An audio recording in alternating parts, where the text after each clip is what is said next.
Assalamualaikum and hi. So we meet again in this video where we're going to learn about the last part of 5.1 alkanes.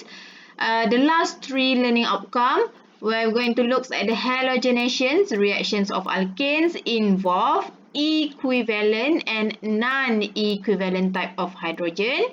Okay, melibatkan mono substitution. And the last one, kita akan tengok mechanism for the free radical substitution.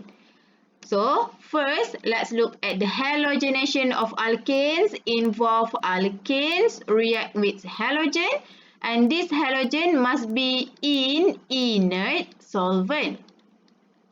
Okay, and then there is UV needed to be present to produce the haloalkane. Okay, jadi this is a free radical substitution reactions, and for the general equation, let's say saya nak guna alkane yang paling simple, satu carbon, this is methane. Okay, so this carbon I'm going to expand the hydrogen, okay, because I want to show to you the reactions. Jadi ini alkanes ini akan react dengan halogen. So saya guna X, okay, because the halogen could be chlorine or bromine. And then this halogen is in inert solvent. So at the top of the arrow kita akan letak solvent CH2Cl2. This is the inert solvent. And at the bottom of the arrow kena letak condition iaitu UV. Okay, so this is the way to write equation, your compound plus reagent. At the top of the arrow, solvent. At the bottom of the arrow, condition. Okay, so ini melibatkan mono substitution. Bila mono bermaksud satu hydrogen, one of the hydrogen from the alkane will be substituted by the halogen. So let's say kita gantikan this hydrogen. So the product akan jadi CH3. So hydrogen tadi dah digantikan dengan halogen tambah HX. Okay. The reactivity of the halogen is fluorine followed by chlorine, bromine and iodine. So fluorine is very reactive and iodine is very slow. That's why these two halogens is typically used in these reactions. Okay. So, untuk examples, we have 1, 2, 3 examples. Okay, ini adalah reactions yang saya tunjuk tadi. Jadi, one of the hydrogen will be substituted by the chlorine plus HCl. Okay, so follow lah halogen apa yang kita guna. Okay, please betulkan dalam your notes, tambah CH2Cl2 at the top of the arrow, UV at the bottom of the arrow, okay? So, ini adalah cara yang betul untuk tulis equation. Okay. For the equation number 2, this also involve equivalent hydrogen. Okay, kalau ingat balik learning outcome tadi, kita ada dua jenis hydrogen. Satu equivalent, satu non-equivalent. Macam mana nak tahu? We look at the class of carbon. So, this class of carbon is primary. This also a primary carbon. Jadi, ini melibatkan equivalent hydrogen. Maksudnya, hydrogen at this carbon equal to hydrogen at this carbon. Equivalent. Jadi, mana-mana hydrogen boleh digantikan dengan chlorine. So, let's say, one of the hydrogen at this carbon is being substituted. So, your product would be CH3, CH2Cl plus HCl. Okay, what about the third equation, the third reaction? Adakah ini equivalent hydrogen? This is a primary and, this is a primary. All of the carbon is a primary carbon. Okay, carbon ini tak akan terlibat dalam reaction sebab dia tak ada hydrogen pun. Ingat, one of the hydrogen must be substituted by the halogen. Jadi, kena ada hydrogen lah. This carbon tak ada hydrogen, dia tak akan terlibat. Jadi, semua class of carbon adalah sama. So, all of the hydrogen is equivalent to one another. So, let's say one of this hydrogen from this carbon is being substituted by chlorine. So, your product would be CH3, CH3, CH3, CH2Cl plus HCl. Okay. Jadi, untuk examples yang keempat, adakah ini melibatkan equivalent hydrogen? Okay, kita tengok class of carbon. This is a primary, this is a secondary, and this is a primary. So bila awak ada a class of carbon yang berbeza, so the hydrogen is not equivalent to one another because this hydrogen is a primary hydrogen bonded to primary carbon. This hydrogen bonded to secondary carbon, so this is a secondary hydrogen. So hydrogen ini primary because bonded to the primary carbon. So this hydrogen is equivalent to this hydrogen, but hydrogen secondary is not equivalent.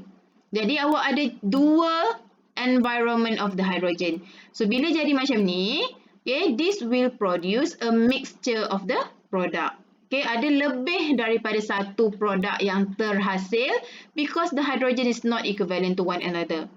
Okay, so one of the hydrogen from this carbon boleh digantikan dengan klorin. So this is our first product. CH3, CH2, CH2, Cl. And another product boleh jadi hydrogen daripada secondary carbon yang digantikan dengan klorin. So, another product, okay, plus would be CH3CH, Cl, CH3.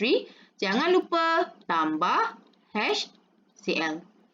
Okay, so hydrogen ini sama je dengan hydrogen yang dekat sini. Okay, jadi awak ada dua produk. Tambah HCl. Okay, jadi chlorine is fast and unselective, but for that kita hold dulu, nanti saya akan explain. Okay, what about with the bromine? Okay, sama juga. This is a primary, secondary and primary. Jadi awak ada a non-equivalent type of hydrogen akan menghasilkan more than one product. Okay, so one of the hydrogen from this carbon could be substituted with the bromine. So the first product CH3, CH2, CH2, Br. Another product, this hydrogen, one of the hydrogen being substituted by bromine. So you ada plus CH3, CH3 at this carbon ada Br. Jangan lupa ada tambah HBr. Okay, so bromine is low and selective. So bila awak dapat lebih daripada satu produk, akan ada satu major, akan ada satu minor.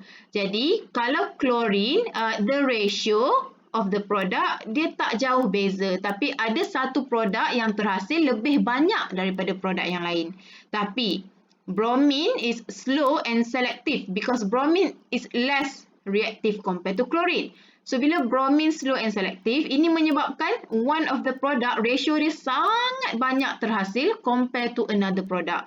Jadi bila one of the product banyak sangat terhasil compared to another product, dia akan menghasilkan major and minor. Jadi secara kesimpulannya, conclusion, if you have more than one product, you have to label major and minor product. Mana satu major, mana satu minor? So, kita hold dulu about the major and minor. Kita recap balik at the free radical stability. Okay, kenapa recap dekat sini? Because this is a free radical substitution reaction. So, free radical adalah intermediates in these reactions. So, kalau kita tengok stability, makin tinggi kelas, makin stable. Jadi, the major product is the most stable product. Macam mana nak tahu mana satu produk yang lagi stable? Kita akan tengok the class. So, primary, secondary, tertiary. Jadi, makin tinggi kelas, makin stabil free radical, makin stabil the product would be the major product. So, paling senang untuk awak faham, okay, macam ni. Cari produk, okay, cari produk yang ada halogen bonded to highest class of carbon. So, itu akan jadi major product. Okay, jadi kita tengok balik kita punya mixture of product dekat sini. Okay, this halogen bonded to primary carbon and this halogen is bonded to secondary carbon. Mana lagi kelas yang lagi tinggi? So, secondary is higher. So, this is more stable. This is a major product. Jadi, kalau awak ada a mixture of product, you mesti label which one is major and minor. So, ini akan jadi minor. Okay, jadi major product mesti satu produk sahaja. Okay, what about the HCl? Adakah ini minor product? This is not a minor product. This is a byproduct or side product. Okay, so jangan confuse. Okay, what about the second reactions? This is a primary carbon. This is a secondary carbon. So, halogen bonded to the higher class of carbon would be the major product. Okay, kerana dia lagi stabil. Free radical yang terhasil lagi stabil, so dia akan jadi major and this one is minor. Okay, jadi untuk awak lebih faham about the free radical, about the reactions, kita akan tengok mechanism. Okay, so sebelum kita tengok mechanism, bila awak ada dua produk macam ini, mechanism is only for major product. So that's why it's important for you to recognize which one is minor, which one is major. Okay? So, kita tengok the mechanism for the free radical substitution. So this is our general reactions. Okay, kita guna alkane yang paling simple, satu carbon. Okay, please betulkan dalam nota awak, CH2, Cl2 dekat atas, UV dekat bawah. Okay? So there are 3 steps for the mechanism. The first one is initiation, propagation is the second step, and the third step is termination, with propagation being the most important step. Okay, jadi dalam initiation, apa yang berlaku? So kita tengok one by one. So in initiation, light or heat, okay, so maksudnya UV, provides the energy needed for homolytic bond cleavage. Okay, this is a free radical substitution. Jadi kena hasilkan free radical dahulu, baru boleh berlaku reactions tersebut. Jadi free radical actually melibatkan the halogen. That's why UV is needed because it will provide the energy and produce the free radicals. So dalam step 1 initiation ada satu benda yang berlaku.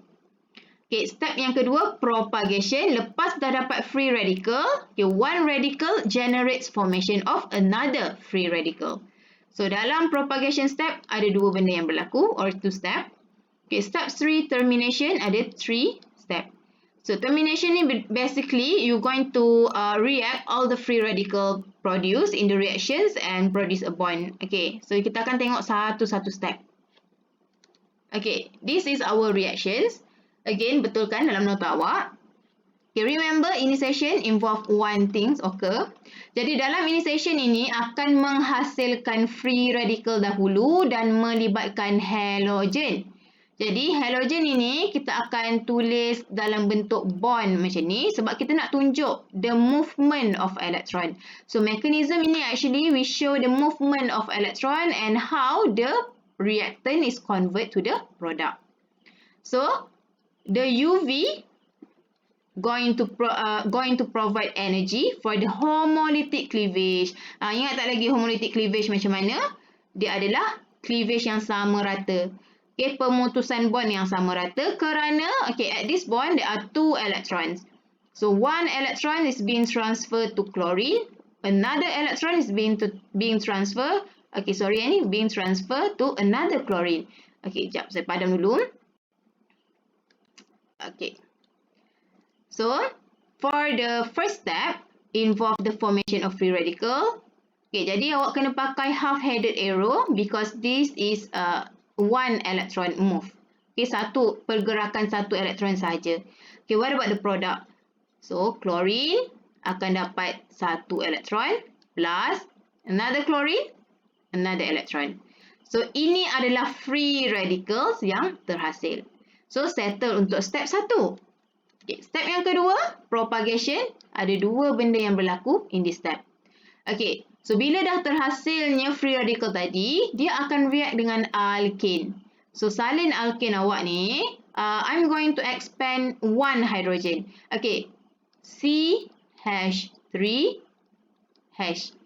Okay, jadi kita akan expand at the site of the reaction. Kalau awak nak expand semua hidrogen, boleh juga. Cuma kalau melibatkan banyak carbon, agak susah untuk kita tunjuk arrow. Jadi, for the mechanism, expand hidrogen yang terlibat dalam reaction sahaja. Okay? So, ini alkane kita akan react dengan free radical halogen tadi. So, one of the hydrogen being substituted by the chlorine. Jadi tak boleh, chlorine takkan boleh masuk macam tu je. Hydrogen ini kena keluar dulu. So this hydrogen akan putuskan bond dengan carbon dulu. Apa yang dia buat? this hydrogen, okay, dekat sini ada 2 elektron tau. So hydrogen ini dia ambil 1 elektron. So dia ambil 1 elektron, dia bawa, dia akan jumpa dengan 1 elektron daripada klorin.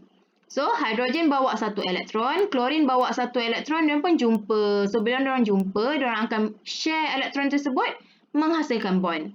Okey, jadi dekat covalent bond ada 1 lagi elektron yang tertinggal because 1 elektron dah kena ambil dengan hidrogen kan tadi. 1 lagi elektron akan diberi kepada carbon. So your product CH3 dah jadi free radical tambah. So hidrogen ni tadi kan dah share elektron dengan klorin. So dah dapat HCl. Jadi hidrogen dah keluar, dah putuskan bond dengan carbon. So the second step in propagation, this alkane free radical akan react. Okay, halogen tadi, klorin tadi nak masuk, nak buat bond dengan carbon. So dia akan react dengan klorin. So saya harap awak nampak dekat propagation, alkane react dengan free radical halogen. Free radical alkane reacts with halogen. Okay. Jadi macam mana klorin, 1 klorin ni nak masuk ke dalam carbon? So this carbon akan bawa 1 elektron. So klorin akan ambil 1 elektron dan pun jumpa. So bila jumpa, dia orang akan buat bond sebab dia akan share elektron. So one of the electron at this bond is being transferred to chlorine. So the product CH3, so sekarang kan dah share elektron ni tadi, bond with chlorine plus chlorine free radical. Okay, jadi step sini akan berulang-ulang berlaku sampai step termination. So in propagation, 2 step. So last one is termination. These 3 things occur in termination. Jadi termination melibatkan reactions of free radicals. All of the free radicals that produce in these reactions. So apa free radical yang kita dapat tadi? Kita ada chlorine dan kita ada alkane free radical. So kenapa boleh ada 3 steps? Because the chlorine will react with chlorine. Alkane react with alkane. And lagi satu, the chlorine will react with alkane. Okay, so dia akan react dengan satu sama lain. Halogen dengan halogen, alkane dengan alkane, dan lagi satu with one another. Okay, tak kisah awak nak tulis CH3 tambah Cl pun boleh at the final step. Okay, so all of these free radical will react and produce a bond. Okay, macam mana nak produce a bond tadi? Dia mesti jumpa. Okay, mesti bertemu dan share elektron tersebut. So chlorine bawa 1 elektron, chlorine bawa 1 lagi elektron, diorang jumpa, diorang pun share, dapatlah bond. Okay, what about this? Okay, alkane, carbon, bawa 1 elektron, another carbon, 1 elektron, jumpa, share elektron tersebut, dapatlah bond. And the last one, this chlorine, 1 electron, CH3, 1 electron, jumpa, share the electron, dapatlah bond. Okay, jadi bila all of the free radicals produce a bond, it's going to stop the reactions because no free radicals exist anymore in the reaction. So bila tak ada dah free radical, takkan ada reactions yang berlaku, so dia akan terminate, stops the reactions. Okay, so hopefully boleh faham about the reactions. Mungkin it's not fully understand, but it's okay. Banyak-banyak latihan, you akan boleh faham about the mechanism. Okay, nak lagi faham, kita tengok example 1. What are the products formed from the bromination of propane and write the mechanism for the major product. Okay, jadi propane, awak diberi nama of the alkane, that's why penting untuk awak faham naming. So propane adalah 3 carbon plus Br2. Kenapa plus Br2? Because bromination. Okay, don't forget at the top of the arrow inert solvent, at the bottom UV. Okay, every time awak nak tunjuk produk dan nak tulis mechanism, please start with the equation. Equation must be written. Okay, what about the product? Adakah ini equivalent hydrogen? Okay, tengok kelas dulu. This is primary, secondary and primary. Okay, jadi bila class of carbon is not equal, means the hydrogen is not equivalent. They are a mixture of product. So, hydrogen yang digantikan dengan bromin boleh jadi datang daripada carbon ini dan boleh jadi daripada this carbon. So, your product, the first one, okay, let's say one of the hydrogen from this carbon is being substituted with Br. So, this is your first product. And the second product, this carbon, okay, hydrogen from this carbon is being substituted with Br. Okay, don't forget plus hash Br.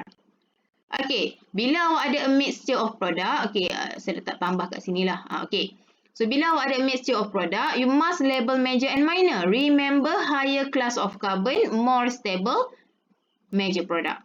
Okay, so bromine, one primary carbon, bromine, secondary carbon.